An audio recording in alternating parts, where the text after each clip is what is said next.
This was probably our best Biscay cruise in our Russell 36 yacht Ariadne. Our broad aim was to reach the Gironde estuary and visit the elegant Cordouan Lighthouse.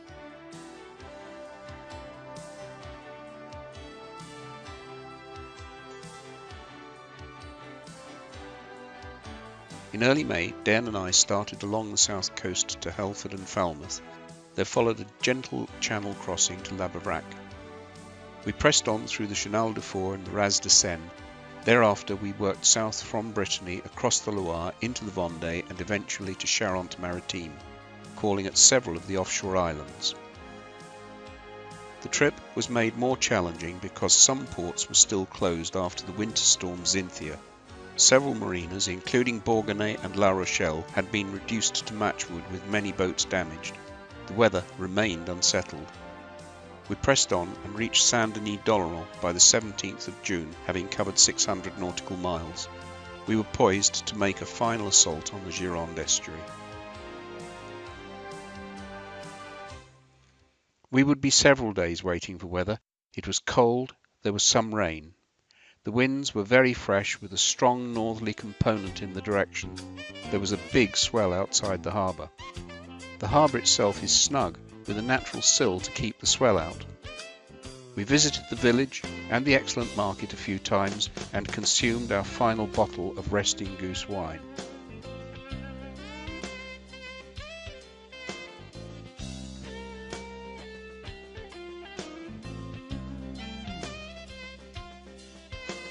The overall weather patterns tended to indicate brisk winds with a north to northwest component that would persist for several days. Initially, the winds were strong, but there were signs of the winds easing as we approached the weekend.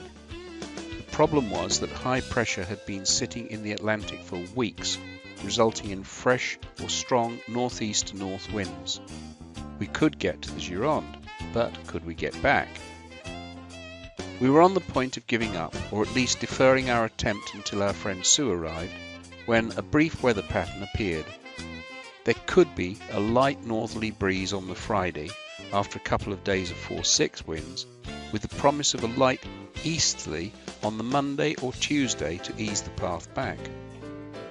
The Monday weather map does not show wind direction too well over Charente-Maritime, but examining the UGRIB forecast for the same period did indicate that the east to northeast winds would be likely on the Monday. We decided to give it a try, even though the tide times were not the best. Indeed, we would have to push into the Gironde against the tide. That turned out to be tougher than we expected.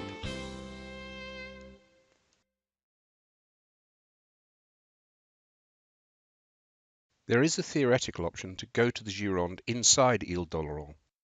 Malcolm Robson has done it, but as he says in his French pilot, "Here is a good place to warn you off using the Pertuis du Montmousson.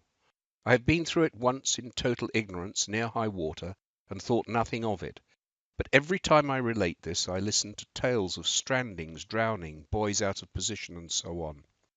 If you think your nerves are up to scratch, just stand on the Point d'Avert when the ebb is running against a force 2 zephyr. The sight, if you are still set on going south, should dispel the boredom of the long haul round the north end of Ile d'Oléron." The French VHF forecast gave west to northwest 3 to 4 per agité, with a swell of 0.8 to 1 metre. Overnight, west to northwest 4 to 5, becoming agité with a swell of 1 metre, and during the following day we could expect the wind to increase to north 5 to 6. We left Saint-Denis as soon as the tide allowed at 07:20. The sky was grey, the visibility less than 5 miles, and there was a very light northerly wind. As we motored round Point de Chassiron and the Antioche Tourelle that is surrounded by wrecks, we met the swell which persisted all day at less than a metre. Then there was a long 25-mile plug to the entrance channel into the Gironde.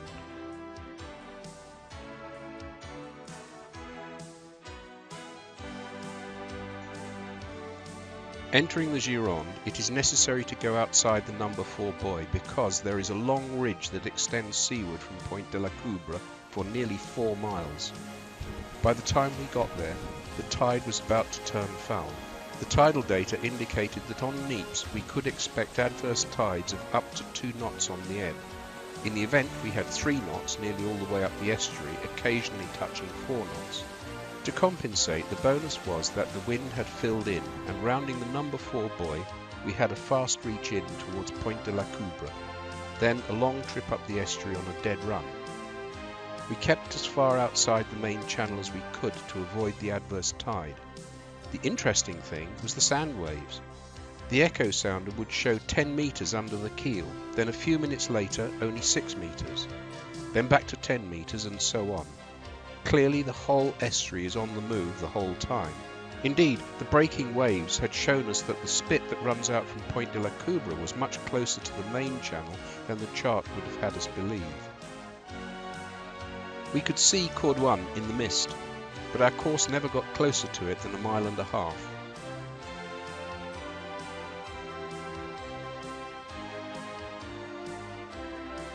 It seemed to take forever, but at least we were not wasting diesel pushing water uphill.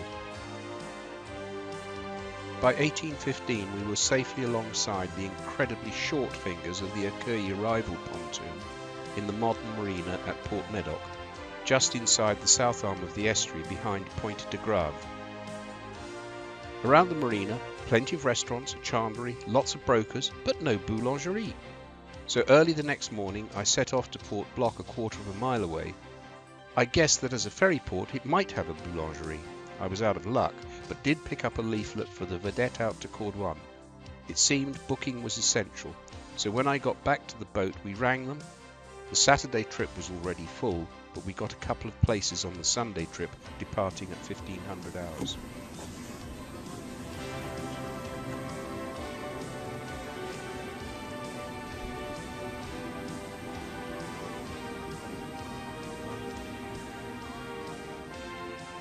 It was a fair hike for Dan to walk along to Port Bloc, but we were there in good time.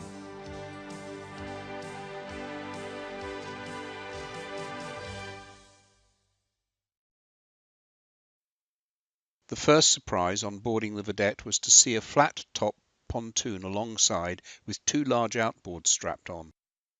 So this was how they were going to land us, and it also explained why they warned in the brochure that we would have to wade ashore. The vedette was nearly full when we left.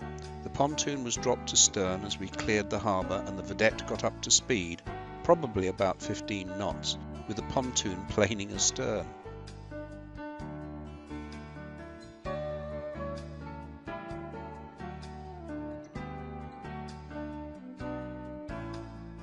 After about 20 minutes, the pace slowed as we swung in behind a sandbank that was beginning to emerge as the tide dropped.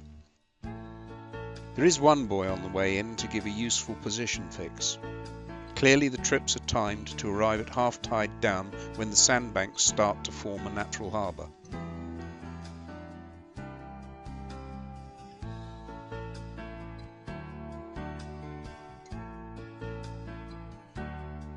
After anchoring, the pontoon was drawn alongside and half the passengers, about 40, stepped on board and remained standing. There are handrails, even so it is hard to believe that the UK's Maritime and Coast Guard Agency would approve such a passenger transfer operation.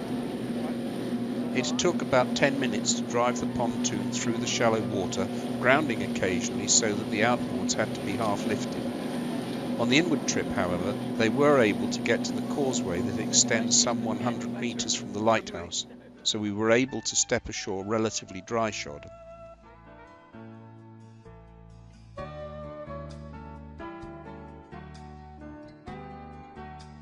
There were a couple of school parties, so we had to wait a little before entering the lighthouse through the single entry port. The bottom open gallery of the lighthouse contains the keeper's quarters, and there is an exhibition room furnished with Napoleonic fittings. The outside of the lower tower is decorated with elaborate carvings more reminiscent of a palace, for that is one of Cordouan's original purposes, being built for Louis XIV and Marie-Thérèse as a refuge. Their initials are carved in many places throughout the lower levels.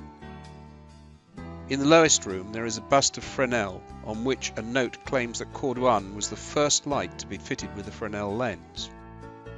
There is also a commemorative plaque to the Cockleshell Heroes raid during World War II. Having sailed the estuary, one really appreciates the scale of their achievement. At a much later date, the new higher tower was added above the chapel. The architecture is much more modern, with some very clever stonework as the staircase merges with each floor above to produce a heart shape in the roof.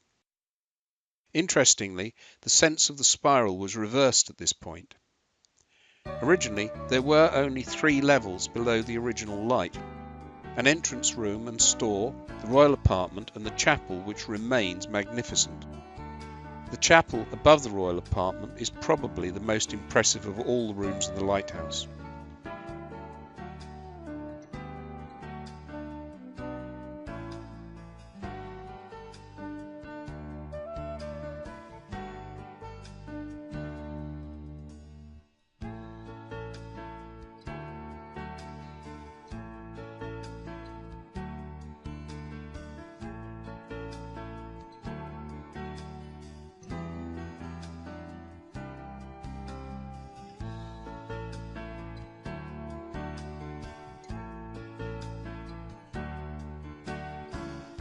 Just below the highest level is a gantry frame that allowed stores such as wood or coal for the lantern to be hoisted up the central shaft.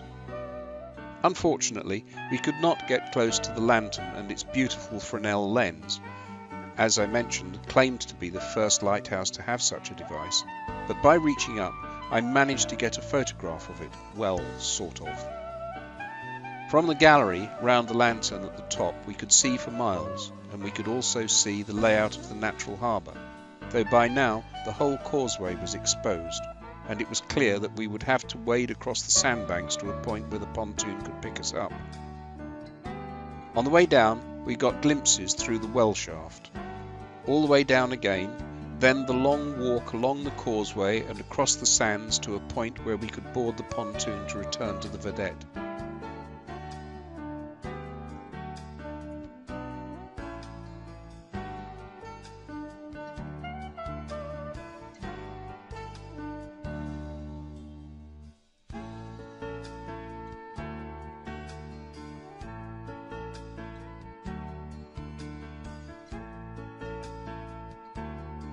The low tide, however, gave some completely different perspectives of the lighthouse.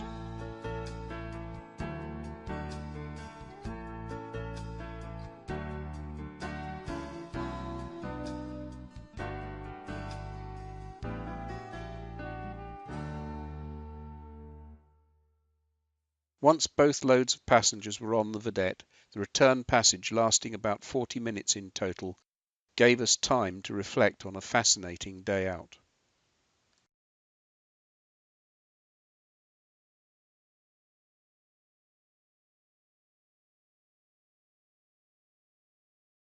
The long-range forecast held. We were able to leave at first light just before sun-up on the next morning. Immediately we nosed out of the marina, the bow was grabbed by the tide and we were whisked away downriver. Under full sail we were reaching at about 5 to 6 knots through the water as we passed Royan, but at times the tide assistance gave us speeds of 10 knots over the ground, with the tower of Cordouan visible out to sea.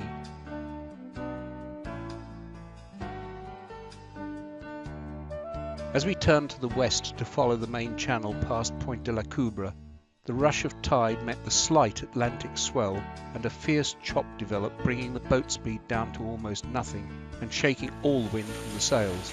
So for the next 4 miles the engine had to go on as we bashed through heavy seas. Goodness knows what it's like in a southwest wind of any weight. It must be impressive, if not alarming.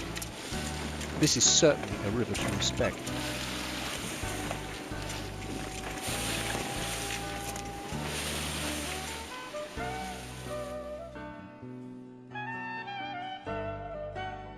After rounding the number 4 channel buoy and heading north, we were almost immediately able to sail and had a pleasant 20-mile reach back to Point du Chasseron, during which we caught a large bonito, or a coastal tuna.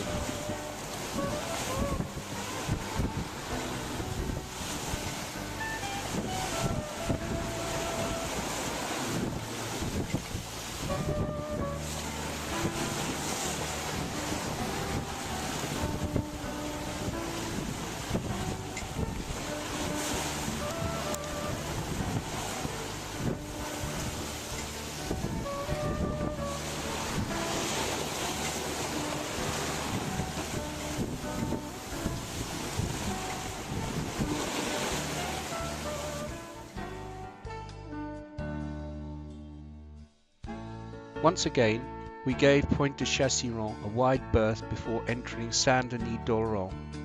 We had covered 45 miles at an average speed of over 6 knots. The bonito was a very tasty bonus to our thoughts about a successful expedition. We had judged the weather correctly and completed a potentially tricky passage uneventfully. It was while approaching Pointe de Chasseron on the way back that the title for this year's log occurred to me. So far, so good.